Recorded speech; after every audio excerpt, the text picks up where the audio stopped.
Our friend, former colleague, and now current Director of National Intelligence, Tulsi Gabbard, went through and got rid of 37 security clearances over, these were all involved with the Russiagate scenario and everything that went down. Will, give it to us. That's right. So these individuals are people that had some sort of connection to politicizing or weaponizing intelligence.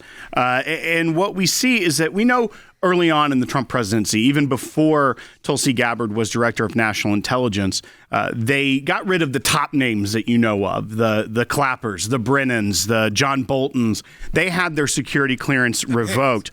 But this is as a result of their investigation and finding out how deep this widespread conspiracy to politicize weaponization went. And now that they're putting out that information, they're also taking action by suspending the security clearances of 37 individuals. And they are people that politicized or weaponized intelligence to advance personal, partisan, or non-objective agendas inconsistent with national security priorities, failure to safeguard classified information in accordance with applicable laws, regulations, and agency policies, i.e. leaking, failure to adhere to professional analytic tradecraft standards, also known as weaponizing, manipulating, changing the intelligence to fit a different narrative than it shows, and other conduct detrimental to the trust and confidence required for continued access to national security information. Jordan, I know that you dealt with this type of stuff a lot, working with the Bob Mueller probe, looking at things of this nature, and we've seen this pattern. This isn't going after the names you know necessarily. This is going after the true deep state at this point. Yeah, remember, a lot of you know more about these bureaucracies in the FBI than you ever have before, knowing who the director is, the deputy's assistant, that you can go on down. Same thing goes for the Department of Justice, because there have been some high-profile individuals taking on those roles. But for the most part, the most dangerous part of these governments are not always the political appointees. Yes, you have the Clapper on this list and others. It's the bureaucrats inside these organizations, whether it be any of the intelligence organizations, who are the long-termers, the survivors, who, again, believe that they could leak classified information without any negative recourse. Yet, remember, they raided President Trump's home, a man who could declassify anything at any time for any reason, and they raided his home. It took his own administration to make sure that lower-level intelligence officers were following the basics of keeping a security clearance. We're not even talking about criminal law yet. We're talking about keeping a security clearance. Right. This is like, I think when every time someone says, oh, it's a bunch of nothing, there's going to be a list of names, there's going to be stuff happens, nothing's ever going to get done. This is active. This is happening. This is getting done. People are being removed from their security clearances. That is a bigger deal than maybe you know of. Yes, because you can't use it for your business anymore. A lot of times these military contractors, you need to be, your security clearance gets you a better job. So remember, certain things can get done quickly. This is one of them. Of course, Tulsi Gabbard was a member of our team here for many years before going on to, become the Director of National Intelligence. Very cool. It's always great to see when she makes some headlines and takes some action. They're already going after Tulsi, saying that she accused them of having engaged in the politicization or weaponization of intelligence to advance personal or partisan goals, failing to safeguard classified information, failing to adhere to professional analytic tradecraft standards, and other detrimental conduct she did not describe in the memo. Then they say the memo offered no evidence to support the accusations. First of all, she's been laying out the evidence for weeks now.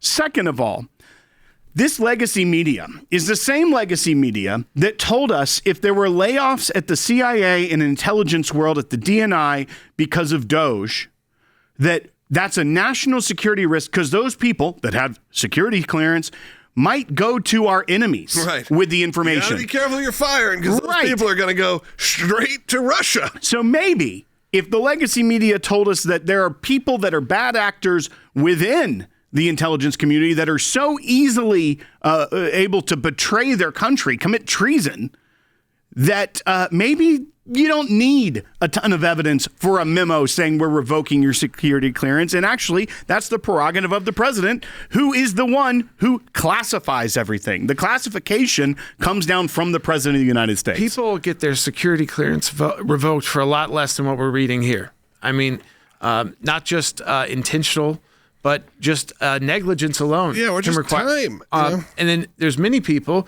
who you would think would have no problem, who get rejected. They go up the chain, and they cannot get through the security clearance process. There's also, as you said, there's one person who can strip these away immediately. There's one person who can declassify anything. There's also one person who can give a top security clearance to anyone they want to, and that's the President of the United States. President Trump, I think, has done that temporarily a couple of times when these business guys have joined the administration, and their application for this could be 2,000 pages long. So, again, a lot of this goes back to the presidential power being utilized to get this bureaucracy under control. And you've all wondered, where's the action? Where do people finally get in trouble? When do they lose their jobs? Let me tell you something. When you lose this security clearance, you're not working intelligence anymore, and you're not nearly as valuable to defense contractors, that military-industrial complex. They don't want to hire a bunch of former bureaucrats who have lost the access into that top-secret world. Now, they may still keep their job on MS Now, formerly MSNBC, because they can wear that as a badge of honor. Look, Tulsi Gabbard took away my security clearance because, I manipulated intelligence, I lied to the American people, et cetera, et cetera. They definitely treat her like a boogeyman kind of situation every time she pops up. And again, doing something that's not that uncommon. Yes, it's uncommon maybe in these big sweeping digital moments, like I said. It's more uncommon that we have her out there on the news and that we have her putting up a YouTube video talking about it, and it's more. But that has been the transparency of not just this administration, but of Tulsi since the beginning, which is I'm going to tell you what I'm doing and why I'm doing it. What I think Tulsi is great for this position and in the intel world is we know how much she loves our country. She served until it remains that service as long as possible. Has done that throughout her career, didn't retire from reserves while she was a member of Congress or running for president. And in the current position, I'm not sure how that works when you're a cabinet secretary, but I know she still does a lot with the troops she's linked to. The bottom line is her demeanor is the right person that balances with Trump, with President Trump. So President Trump, we're getting rid of these 37 people. Whereas Tulsi Gabbard can thoughtfully walk through why these 37 people should not have this access and the reasons why they take these steps. And she does it in a way that I think is very serious about someone who cares little about partisan politics and much more about the United States of America. Well, and to your point as well, Logan, how she seems to be this boogeyman, I think her calmness in the face of all the vitriol that they will spew at her, I think is what makes her more scary to them, is knowing that she wants to get the job done and she's going to do it with precision. And I feel like they feel like they can go after Trump maybe a little bit more because he is bombastic. He loves the rhetorical joust. But with Tulsi Gabbard, she's very clear. She remains calm and she is decisive in her actions. And I think that probably scares them more to some degree because now she's going after people that fed the American people this lie. They weaponized our intelligence apparatus against the American people. That we can't lose sight of that. These people work for us.